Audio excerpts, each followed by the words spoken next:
kayo? Hi everyone, this is Doc Gia Season and welcome again to my channel. Please don't forget to click that subscribe button plus yung bell para naman you get notified whenever I have a new vlog.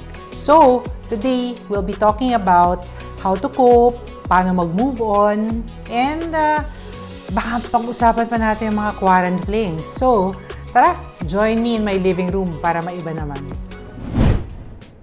So, ayan, di ba? I told you kanina, ang topic natin ngayon is about coping and moving on. Lalo na ngayon, we're on our new lives. I don't wanna use na nga the term new normal kasi this is how it's gonna be. At saka, wait lang, bago ko pumunta sa hospital, quick lang tayo dito. Mga 5 steps lang ito to help you. Appreciate rin yung look at my pillowcases. Very happy. So anyway, step number 1, in terms of coping, guys, importante that we have to label our emotions. Hindi lang relasyon ang linilabel, even feelings. Like kunyari, how do I actually feel today? Naming your emotions can actually help everyone cope. Help us cope. Kasi, how do we cope with something that we are denying ourselves of? So, name your feelings. And it's also a different spectrum to acknowledge and accept them. Kasi acknowledge first and then the acceptance will come after. That's so important nowadays. Next is dissociate from toxicity. Nako, ang daming ganyan. Especially on social media. So, kasi may mga iba na parang nakaka-trigger. So, if you have to know your triggers and dissociate from them. Okay lang may suggestion ako sa inyo. Why not take a social media detoxification day? Hindi pong one day, wala ka muna sa mga platforms. I think it will help a lot. Kasi sometimes when we're into deep social media, sometimes it can affect our mental health. Especially if all we see is negative. That's really gonna affect.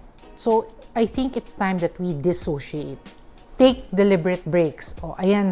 Take deliberate breaks. Not to mention, that's really part of the spectrum of self-care. Alam mo yung self-care na yan, it's not really all about, of course, physical is always part of it, getting that ice cream you want, eating, blah, blah, blah. But you know what? The real concept of self-care is really saying no to the usual things you say yes to. That's what Paulo Coelho said. And that's what I always believe in. You know, self-care is really all about setting boundaries. Yung tipong, hanggang dito ka lang. Hindi lahat ng bagay, oo-ohan natin. There are really some things we have to say no to because it's getting in our, baka nakaka-apekto na sa atin, it's getting really toxic. And I think that's something that we all need to learn. I'm guilty of that. Kasi we have this tendency to gusto natin we please others. And that's fine. But at the end of the day, ask yourself, is this actually making me happy? More? Or is this actually making me sadder? For lack of a better term. So it's always you at the end of the day.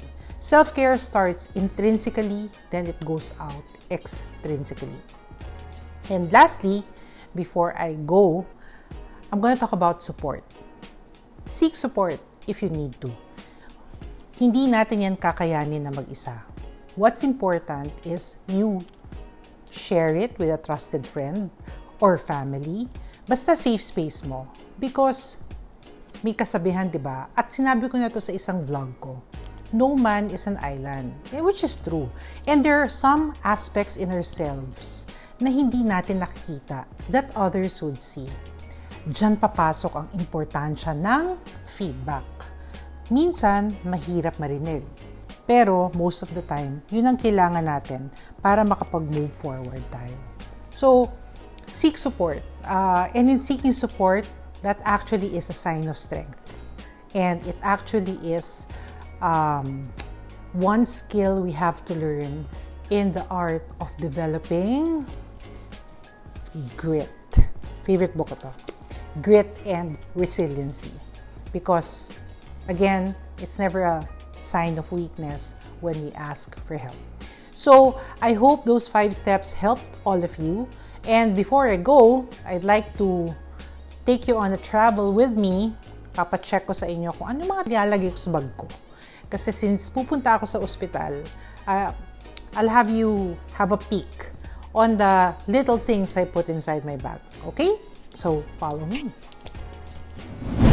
And so, I told you na alis ako, so I'll show you a sneak peek kung ano yung nilalagay ko sa loob ng bag ko. Okay? On a quick visit to the hospital. So, first of all, here's my bag. Tan! Ganda ng color, no?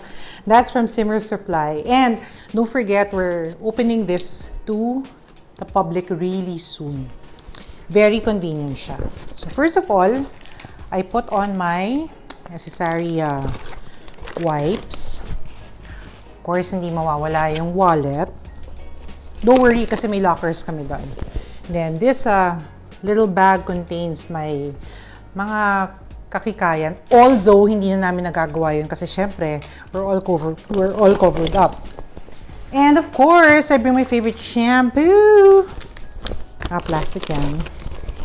And my stethoscope, which will get sterilized once I get to the hospital. And of course, my power bank and my glasses. So, syempre, as we age, nagkakaroon na ng changes sa ating eyes. And this is my electronic bag. Yung kung saan kulit nalagay lahat ng mga charger and everything. Basta, separate bag siya. And lastly, my N95, which I will wear now na before I go to the car. Kasi, in our condo, bawal yung walang mask. So, again, I'll wear this. Tapos, iba na naman sa hospital. Plus, yung face shield ko, nasa kotse. Okay? And lastly, alcohol, which I always put in the pocket of my bag. So, ayan. Sneak peek na yan, ha? Dami, no? Sarcastic yun. Konti lang yun. So, anyway, so what I like about this bag is I can put a lot pa here. So, I can put, basta, whatever I want. And, ang dami niyang compartments. And it also has a compartment sa back. Here. Here naman, if I'm spending a long day sa hospital, I put my laptop here. Here. On my laptop, ganyan, etc.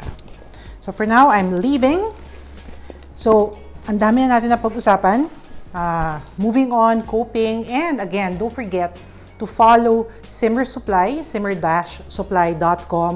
Andun lahat ng mga merch natin. And don't forget to follow my site, padayonph.com, if you are in need of anything mental health related. So, that ends my vlog for today. Thanks for joining me. This is Doc Gia Season saying, stay safe and padayon. See you on my next.